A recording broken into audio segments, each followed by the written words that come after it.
Adoramos al único Dios verdadero, al Dios que es omnipotente y sin duda es hacedor de milagros. Conocemos la historia de cómo milagrosamente Dios liberó a Israel de la esclavitud en Egipto.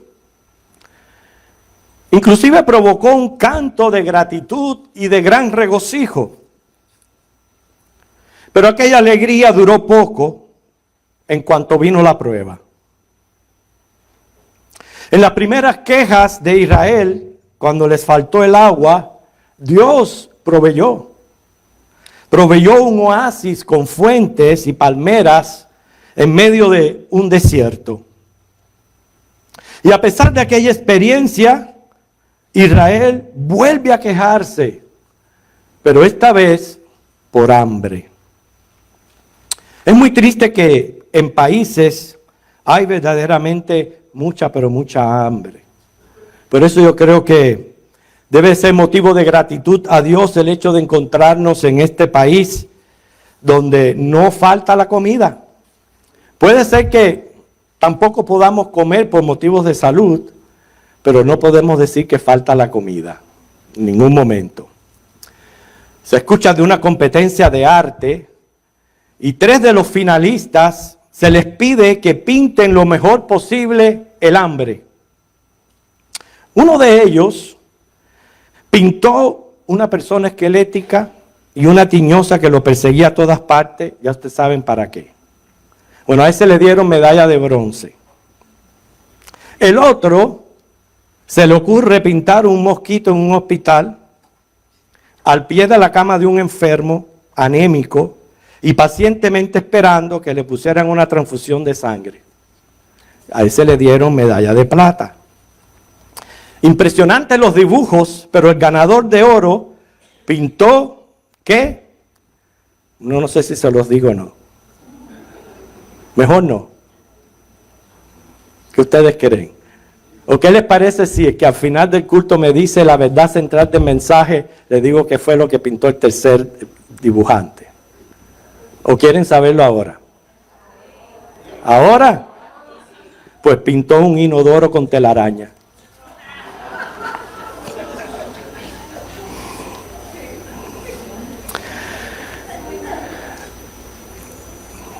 El hambre de Israel era real. Había hambre. Y en ningún momento es malo clamar. En ningún momento es malo cuando uno tiene una necesidad pedírsela a Dios. El error que vemos que cometió este pueblo fue murmurar, reclamar y culpar. ¿Por qué? Porque, hermano, Dios es fiel, providente. Él promete, que dice el Salmo 37, 25, que no habrá justo desamparado que mendigue pan. Salmo 146, 7 dice que Él da pan a los hambrientos. Y usted dirá, espera un momento, entonces, ¿por qué hay tanta hambre en el mundo?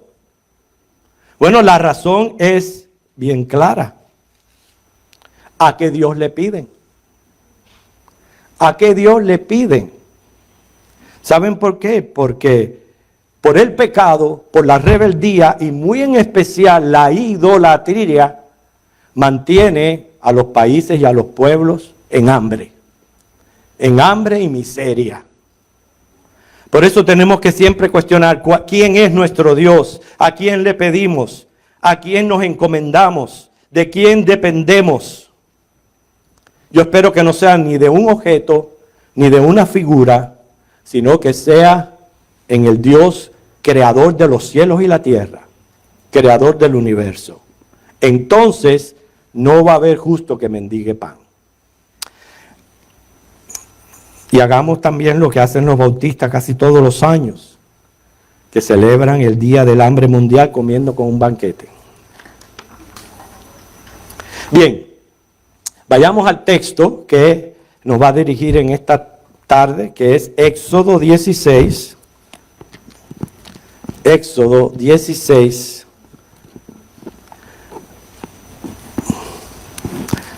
Vamos a leer los versículos del 1 al 8.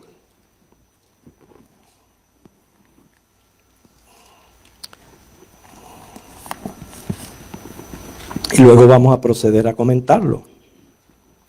Habló Jehová a Moisés diciendo, este es el 16, disculpen. Es que las páginas se pegan. Dice, partió luego de Elim toda la congregación de los hijos de Israel y vino al desierto de Sin, que está entre Elim y Sinaí, a los 15 días del segundo mes después que salieron de la tierra de Egipto. Y toda la congregación de los hijos de Israel murmuró, ve, ahí está el primer problema, contra Moisés y Aarón en el desierto. Y les decían los hijos de Israel, ojalá hubiéramos muerto por mano de Jehová en la tierra de Egipto, cuando nos sentábamos a las ollas de carne, cuando comíamos pan hasta saciarnos, pues nos habéis sacado a este desierto para matar de hambre a toda esta multitud. Y Jehová dijo a Moisés, he aquí, yo os haré llover pan del cielo, y el pueblo saldrá y recogerá diariamente la porción de un día, para que yo lo pruebe si anda en mi ley o no. Mas en el sexto día prepararán para guardar el doble de lo que suelen recoger cada día.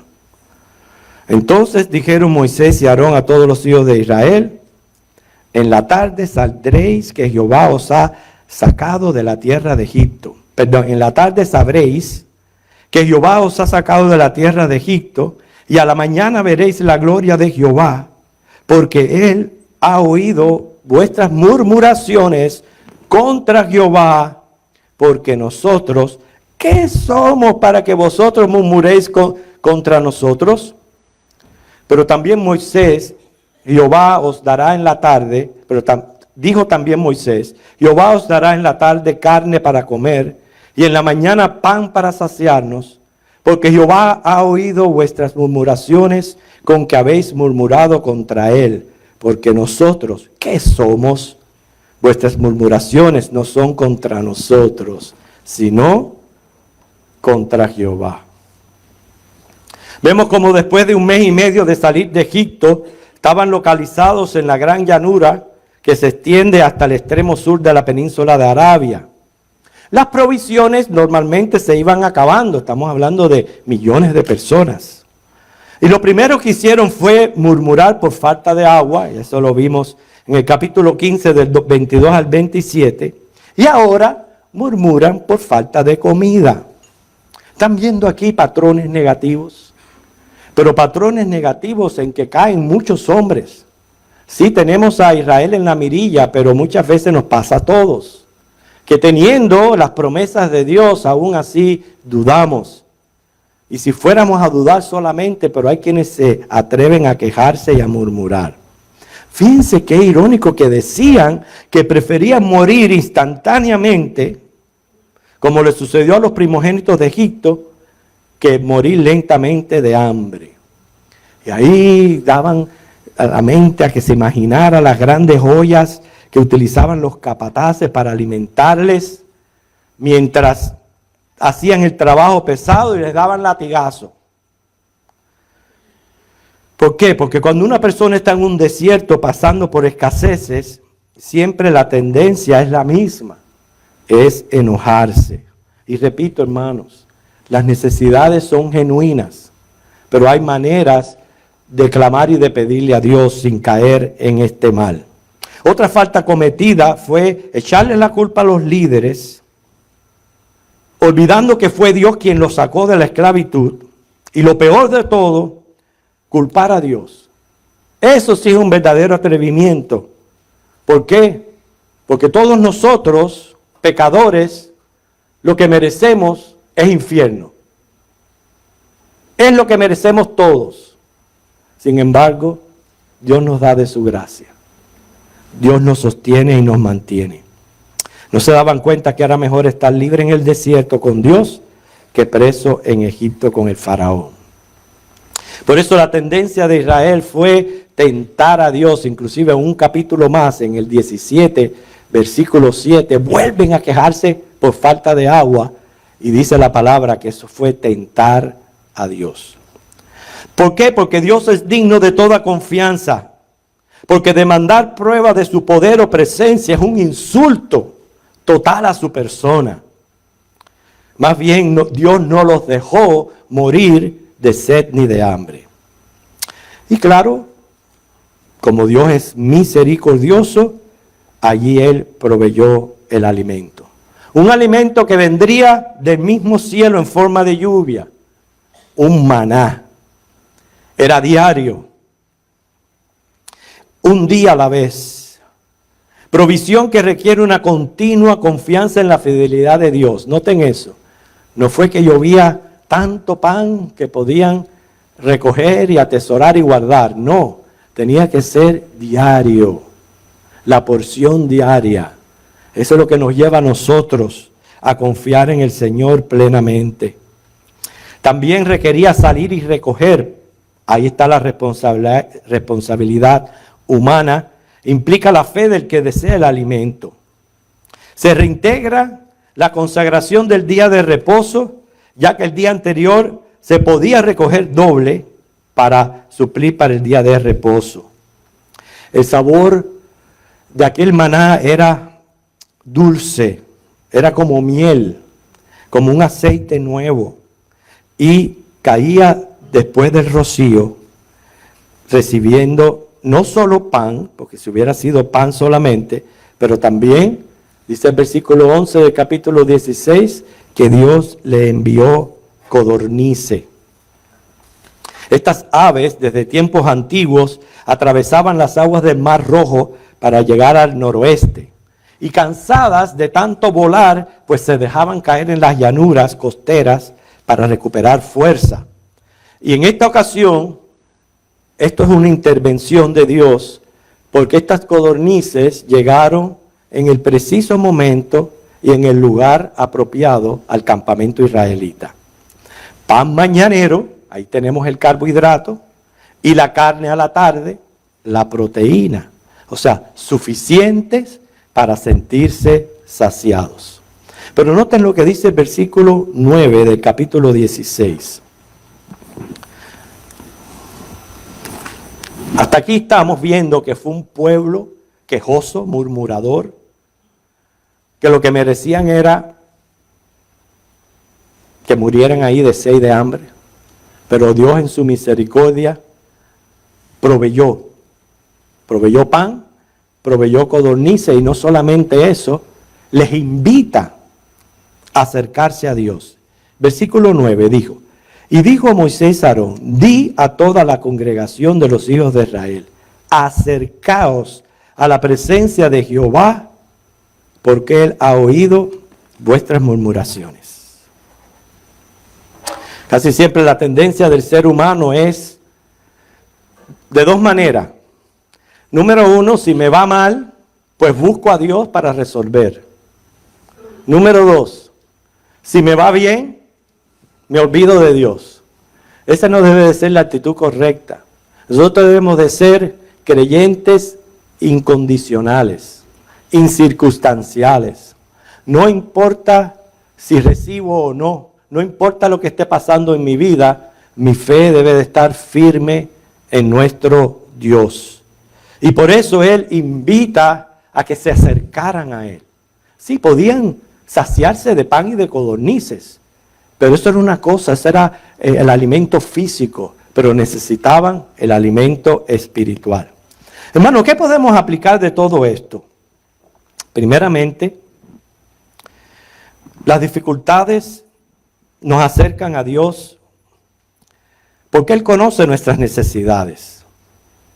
O sea, no debemos de por pura ignorancia decepcionarnos cuando Dios no cumple nuestros deseos. Hay quienes dicen no creer en Dios, ¿verdad? Dicen, no le creemos a Dios. No lo adoran, no lo alaban, no le sirven, pero le culpan por todas las desgracias. Entonces eso es incoherente. Culpar a Dios por todo, pero a su vez no reconocerle como el Dios que es digno de adoración. El concepto y aprecio que se tenga de Dios no ha de perjudicarle para nada, ni va a afectar su honra ni su gloria. Repito que Dios bien pudiera haberles dejado en su miseria, cerrar su suministro, pero en vez les llama a un acercamiento para que lo conozcan y sepan que Dios es fiel proveedor. Vamos a leer varios textos bíblicos con relación a este tema que estamos hablando. Santiago 4:8 es un texto que nos insta a acercarnos a Dios. Y usted tiene que responder esta pregunta: ¿qué tengo que hacer yo para acercarme a Dios? Porque Dios está en todas partes, Él está aquí presente. Él me pide que sea yo quien me acerque a Él. ¿Cómo yo me acerco a Él? Primeramente lo hacemos por medio de la fe. Nos acercamos a Dios cuando nos comunicamos con Él en oración. Nos acercamos a Dios cuando yo permito que mi alma se alimente de su palabra. Y nos acercamos a Dios cuando esto que estamos haciendo nos congregamos para rendirle culto y adoración. Son maneras de acercarnos a Dios. Dice Santiago 4, el versículo 8, acercaos a Dios y Él se acercará a vosotros. Pecadores, limpiad las manos y vosotros los de doble ánimo, purificad vuestros corazones. Muy cerca está Hebreos, el capítulo 13, los versículos 5 y 6. La palabra me habla un poco acerca del suministro físico o material que recibimos fielmente de Dios. Hebreos 13, 5 y 6. Sean vuestras costumbres sin avaricia, contentos con lo que tenéis ahora, porque Él dijo, no te desampararé ni te dejaré. De manera que podemos decir confiadamente, el Señor es mi ayudador, no temeré lo que me pueda hacer el hombre. ¿Cuántos de nosotros podemos decir que jamás nos hemos ido a la cama sin comer? ¿Hay alguno aquí que se ha ido a la cama sin comer? Ni aún, con todo el perdón, nuestros hermanos que acaban de venir de Cuba, que sabemos que hay una situación crítica y miserable. Los hermanos que han venido de allá, ¿alguna vez se acostaron sin comer? No se acostaron, dice. Pero es cierto, hermano, de alguna manera Dios ha sido fiel proveedor. Y el que diga lo contrario, no es verdad. Porque yo también soy cubano y yo vine de Cuba. Y jamás me faltó la comida. Sí, no era como aquí. Quizás era medida, era poco, pero tenía alimento. Y el Señor me sustentaba. ¿Por qué? Porque eso es su promesa. Él es fiel. Por eso a nosotros aquí que estamos en abundancia, la palabra de Hebreo nos dice, sean sus costumbres sin avaricia. Y demos gracias al Señor. Otro pasaje, Juan capítulo 6, 31 al 35, porque aquí ya estamos entrando en el alimento espiritual que necesita el alma. Juan 6, 31 al 35.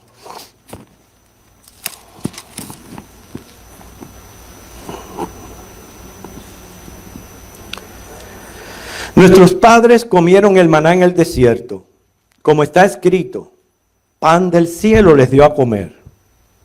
Y Jesús les dijo, de cierto digo, no os dio Moisés el pan del cielo, mas mi Padre os da el verdadero pan del cielo.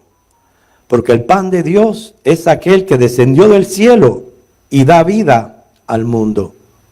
Le dijeron, Señor, danos siempre este pan. Jesús les dijo, yo soy el pan de vida. El que a mí viene nunca tendrá hambre, y el que en mí cree no tendrá sed jamás.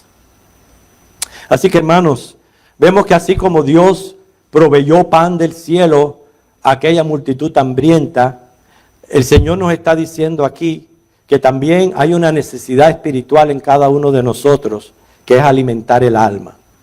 Y en ese caso, Él viene a ser el pan del cielo. Él es el que viene a alimentar nuestra alma.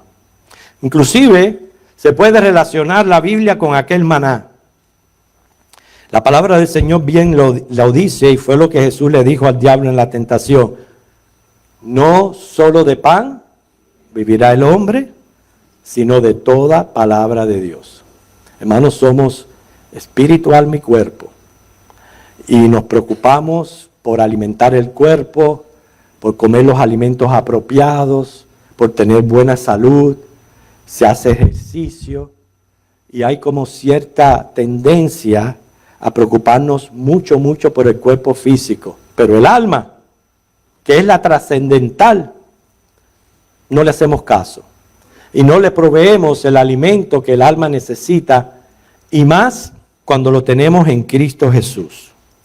El maná era un regalo sobrenatural, como es la vida espiritual. Lo tomaban o lo pisoteaban. Hermano, así tenemos todos la Biblia. Todo hombre tiene acceso a la palabra de Dios. ¿Usted la tiene o la desecha? Muchas de las personas hoy día envueltas en sectas, en falsas religiones, es precisamente por no escudriñar la palabra de Dios.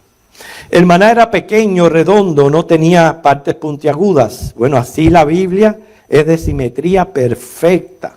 Es entera, está completa, es infalible. Tenemos una revelación suficiente de lo que Dios ha estimado necesario revelarnos. Es nuestra guía, ni se le quita ni se le añade porque está completa. El maná era para ser comido. Hermano, así tenemos que apropiarnos del mensaje de la Biblia para que ese alimento nos nutra y fortalezca. Se recogía diariamente. Todos los días debemos alimentarnos de la palabra de Dios. Era recogido temprano en la mañana. Yo espero que, aunque sea poco tiempo, en cada mañana nosotros tengamos o dediquemos un poco de tiempo a tener un devocional con el Señor, aunque sea leer un versículo bíblico, una oración y entonces salir de casa. Yo por lo menos no me imagino salir de casa sin antes hacer esto. Es una necesidad vital. Es como diciendo, Dios, voy a salir de casa, allá afuera me voy a enfrentar a graves peligros, a enemigos del alma. No puedo sin ti. Necesito que me acompañes en todo momento. También era obtenido por trabajo. Y hermano, para aprender hay que crecer espiritualmente, hay que ser diligente en escudriñar la Biblia. Y también era obtenido inclinándose, lo cual es la humildad que se necesita para recibir la palabra de Dios. Entonces, ¿qué importancia tiene el estudio de la Biblia, hermanos? Porque es una de nuestras actividades principales como creyentes. Fíjense que el maná llegó un momento que dejó de existir. Va a llegar un momento que ya la Biblia no va a ser necesaria. Cuando ya estemos en gloria y disfrutando de la Nueva Jerusalén con un cuerpo glorificado, ya no más estudios, ya no más sermones, no más exhortaciones ni admoniciones, porque ya vamos a estar completos en Cristo. Este es el momento de estudiar la palabra de Dios. Hay quienes le dan mucho énfasis en una congregación a la alabanza. ¿Y quién estaría en contra de alabar a Dios? Claro que sí. Pero estamos viviendo en una dispensación de tiempo en que se está formando el reino de los cielos, que hay que darle mucha importancia al estudio y a la predicación de la palabra de Dios. Porque ya cuando este tiempo pase, eso va a cesar, como cesó el maná. Y vamos a estar entonces alabando a Dios por el resto de la eternidad. Pero en este momento podemos mantener ese balance de alabar a Dios, pero sin menospreciar el estudio de la palabra y la doctrina. Hermanos, la Biblia es la revelación de Dios para nosotros los hombres. Es la revelación de un Dios creador, que en esencia es espíritu inmortal e invisible, que la manera que nos comunica su esencia, su voluntad y su propósito es por medio de la palabra. Aparte de eso, el conocimiento de Dios debe de provocarnos adoración, admiración, respeto y mejorar mi espíritu de adoración. Sí, ese es un beneficio de crecer en el conocimiento de la palabra. En ella leemos el Evangelio, que es la salvación de cómo librarnos de la condenación y nos presenta el único camino al cielo, que es Jesucristo. Es por eso que el mismo Jesús lo dijo: escudriñad las Escrituras, porque a vosotros os parece que en ellas tenéis vida eterna, y ellas son las que dan testimonio de mí. En la Biblia encontramos que Dios nos profesa su amor. Mas Dios muestra su amor para con nosotros en que, siendo aún pecadores, Cristo murió por nosotros, como dice la hermana. Este es el testimonio que Dios nos ha dado: vida eterna. Esta vida está en su Hijo. El que tiene al Hijo tiene la vida. El que no tiene al Hijo de Dios no tiene la vida. Entonces, que esta experiencia de Israel nos enseñe, número uno, hermanos, las necesidades pueden presentarse y ser totalmente genuinas. Y Dios las conoce. Cuando estemos pasando por una prueba, por una enfermedad, por una situación bien difícil, esas situaciones que aparentan ahogarnos, que aparentan no tener salida, son los momentos no de alejarnos de Dios, menos quejarnos y murmurar. Podemos clamar. Clamar no es pecado. Lo malo es reclamar. Y si al reclamo usted le añade murmuración y queja y culpar a Dios, está muy mal. ¿Sabe por qué está muy mal? Porque Dios no le debe nada. Absolutamente nada nos debe Dios. Todo lo contrario. Él nos da de su gracia. Por tanto, hermanos, reconozcamos que así como el cuerpo físico necesita nutrirse para sobrevivir, el alma merita de la palabra de Dios para alimentarse. Nos conviene, nos hace bien. ¿Por qué? Cuando no leemos la Biblia, la fe se debilita. Cuando no leemos la Biblia, somos vulnerables a falsas enseñanzas y a ser engañados.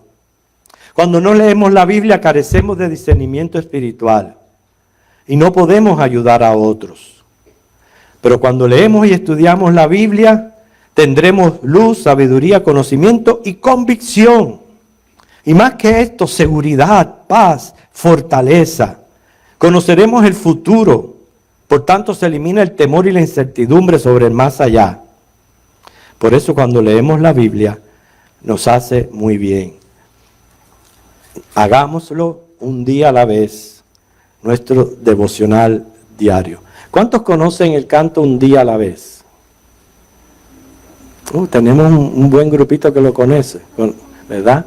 Es un canto precioso, pero es un canto que deberíamos ya de empezar a aplicar en nuestras vidas. Y si usted lo sabe, sígame, dice: necesitado me encuentro, Señor. Ayúdame hoy, yo quiero saber lo que debo hacer. Muestra el camino que debo seguir. Señor, por mi bien, yo quiero vivir un día a la vez. Un día a la vez, mi Cristo, es lo que pido de ti. Dame la fuerza para vivir un día a la vez. Ayer ya pasó, mi Cristo, mañana tal vez no vendrá. Ayúdame hoy, yo quiero vivir un día a la vez. Tú ya viniste entre los hombres. Tú sabes, Señor, que hoy es peor y es mucho el dolor. Hay mucho egoísmo y mucha maldad. Señor, por mi bien, yo quiero vivir un día a la vez. Un día a la vez, mi Cristo, es lo que pido de ti. Dame la fuerza para vivir un día a la vez.